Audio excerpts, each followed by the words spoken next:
Hi there, my name is Yuriy Koziy and I'm recording this video from the traffic jam in Kyiv, Ukraine.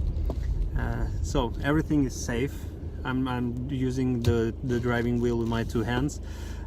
So speaking of this workshop on Team Toxins, I guess you have experienced this retrospective where one of the team members is sitting silent during the whole meeting with his hands crossed and like demonstrating that he doesn't pay attention, he doesn't care, or she, about what's going on, right?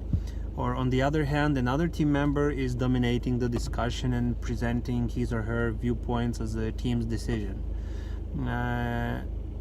Another team member might show like defensive behavior, just arguing and blaming others, etc.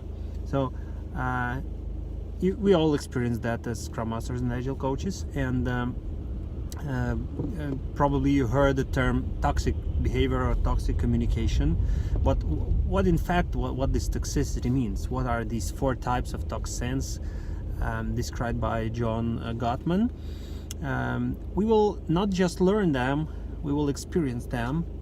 We will investigate ourselves on which of the toxin are we demonstrating the most, because we are all humans. Beside that, we are coaches, we're not perfect, we're far from perfect actually, and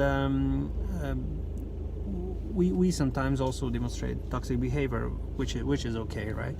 So you will learn what it is, how to use it, how to use this workshop to generate difficult but necessary conversations with your teams about the toxicity itself, right?